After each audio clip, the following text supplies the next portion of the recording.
കേരള രാഷ്ട്രീയത്തിന്റെ ചരിത്രത്തിൽ സ്ത്രീ വിരുദ്ധതയുടെ ദുഷിച്ച ദുർഗന്ധം വമിപ്പിക്കുന്ന ഏടുകൾ പലതുണ്ട്.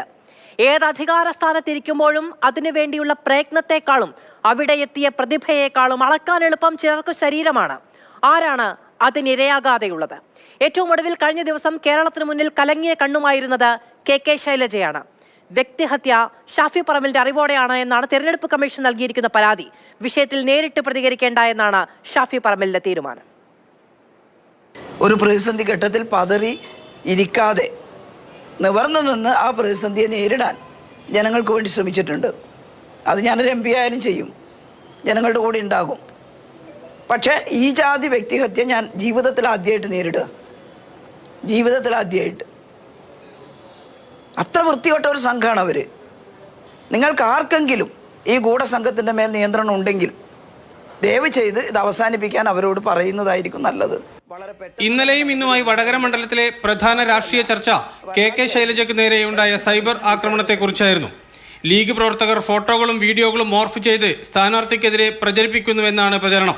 എന്നെ തേജോവധം ചെയ്യുക എന്നത് സ്ഥിരം സ്വഭാവമാക്കിയിട്ട് മാറ്റിയിരിക്കുകയാണ്.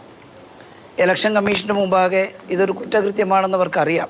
യാതൊരു ധാർമ്മികതയുമില്ലാത്ത പെരുമാറ്റമാണ് UDFൻ്റെ ഭാഗത്തു നിന്നുണ്ടാകുന്നത്. അതിനെതിരെ നിയമ നടപടികൾ സ്വീകരിക്കാൻ ഞങ്ങൾ ഉദ്ദേശിക്കുന്നു. അതൊന്നും ആരും വിശ്വസിക്കരുത്. ശൈലജ ടീച്ചറെ പിന്തുണച്ച മുഖ്യമന്ത്രി മറ്റ് ഇടത് സ്ഥാനാർത്ഥികൾക്ക് നേരെയും സൈബർ ആക്രമണമുണ്ടെന്ന് പറഞ്ഞ് UDFനെ കുറ്റപ്പെടുത്തി. CPM സംസ്ഥാന സെക്രട്ടറി MV ഗോവിന്ദനും കെ ശൈലജയെ പിന്തുണച്ചു. UDF നേതൃത്വവും സ്ഥാനാർത്ഥിയും അറിയാതെ അശ്ലീല പ്രചരണം നടക്കില്ലെന്ന് MV ഗോവിന്ദൻ പറഞ്ഞു. ഇത് UDF നേതൃത്വമോ സ്ഥാനാർത്ഥിയോ അറിയാതെ നടക്കുന്ന ഒന്നല്ലെന്ന് വളരെ വ്യക്തമാണ്. UDFന്റെ പൂർണ്ണമായ പിന്തുണയും നേതൃത്വം ഞങ്ങളോടൊപ്പമാണ് എന്നുള്ള ബലത്തിലാണ് ഈ അശ്ലീല ആക്രമണം അവർ സംഘടിപ്പിക്കുന്നത്. എന്നാൽ എന്തൊക്കെ പ്രചരണങ്ങൾ ഉണ്ടായാലും തൽക്കാലം പ്രതികരിക്കേണ്ടതില്ല എന്നാണ് UDF സ്ഥാനാർത്ഥി ഷാഫി പറമ്പിലിന്റെ തീരുമാനം. പകരം വനിതാ നേതാക്കളെ ഉൾപ്പെടുത്തി പ്രതിരോധിക്കാനാണ് നീക്കം.